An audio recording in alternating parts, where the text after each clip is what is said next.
nhớ giống trong xe đó nè cũng nó là gọi là thay của tụ cái năm ý đâu này sẽ sai đi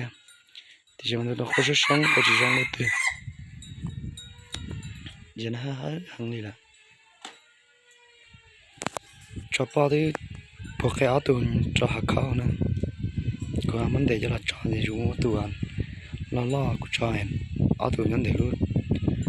áo tù cho xí để luôn trong mua tụ bao cho lại nè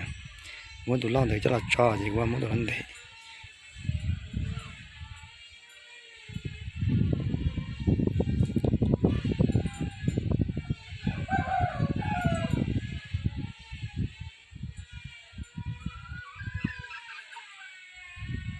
tụi nó thì sân là cú sân đi cổ là cổ thế này rồi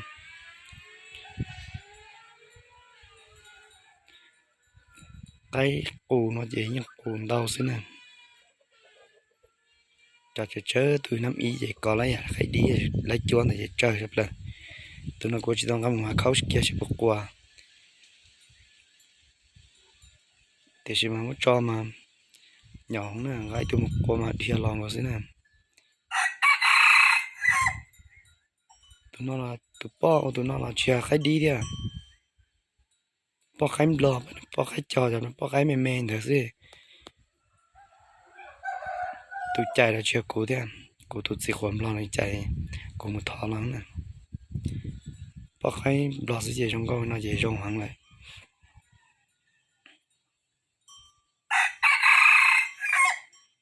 còn đỏ cơ đi mà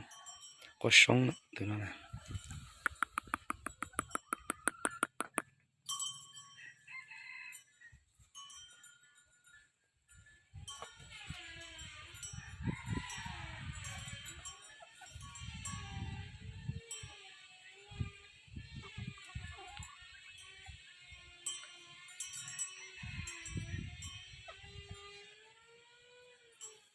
tụi con này từ đến đây tao bao lúc khè nữa tụi sao tạm đề tụi tao chẳng chỉ tạm đề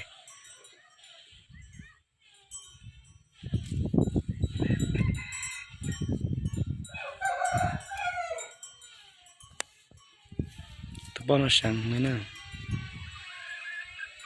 cô sáng sao đi à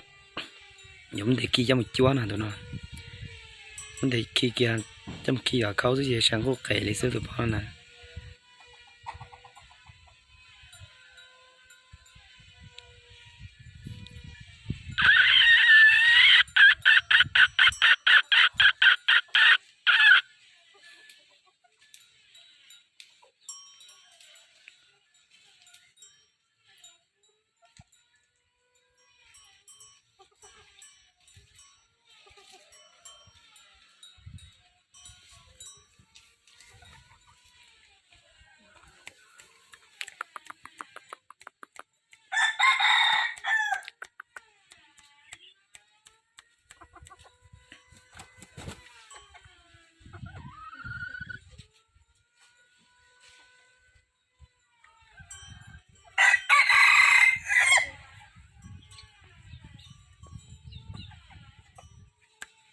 bọn nó đeo bánh dẻ nè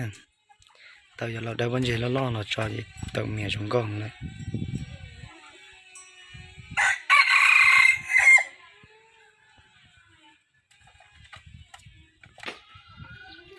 tụi nó nắm ó thế sao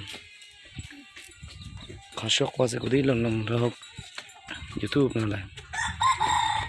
thì chỉ mà không chỉ một cái chống thì đã thay được nên sẽ chỉ xài cho này tụi nó nuôi của tụi nó cho một tỏ của sò tụi nó vậy đi tụi cũng chín chai đấy tao mà cho vậy thì chỉ cho làm dài hơn này những cá này nó đấy cái củ gì xếp củ của nó nữa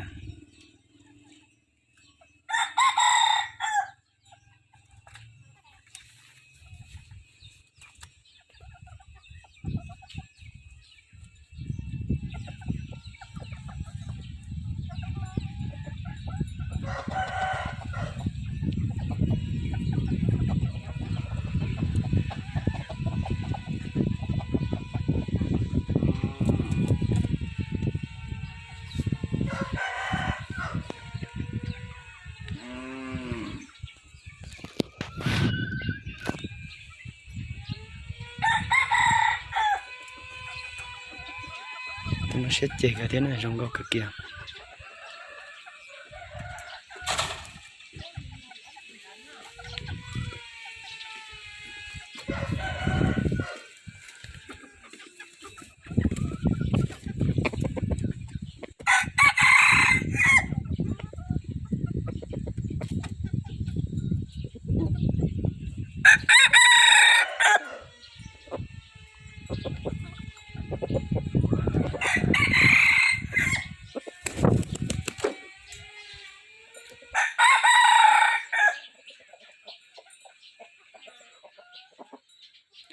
tụi nó rong đi hàng này nữa tụi nó sẽ sáng nhiều một sòn này cũng cực khử thế để cho mà tụi nó mà lấy đi 4% đi nè nên nó ra cái gì tụi nó tụi qua cũng nhiệt cha này thì chỉ mà này từ họ chỉ xuống gom vào tụi bạn cũng mất tròn rồi này tụi nó cũng cho chậu bò này mà tụi nó cái trong đó thì chỉ mà cô cũng rong thế mà nhà nó chỉ chôn bảo tụi nó lúc sau cô cũng chôn bảo tụi nó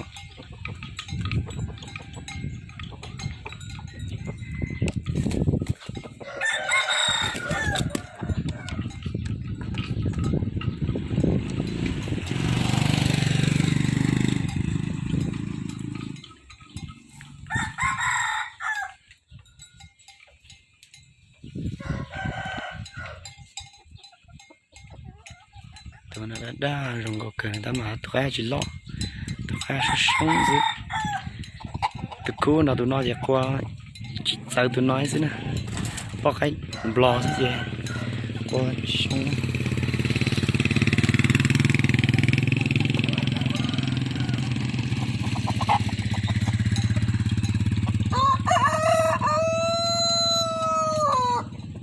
đi nhện dài xí nè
tụi nó lì la là chuyện nó cái củi xí nè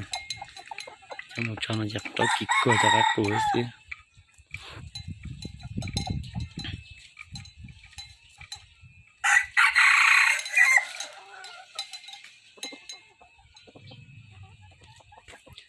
bác sĩ nó lên từ hồi xa tàu mía cái ruộng nó là lì xong nè lần chín tụi nó kia là nên nó chỉnh nó nè nên chẳng cho chuột chuột bò thế thì mà chỉ cần cho để giữ cho xí cho bò chậu xí nè cho thế lần chín cho nó sầu thì nó hơi lì về nó một trên trái từ cái mỏ nó gì cũng chỉ vấn đề là cơ nữa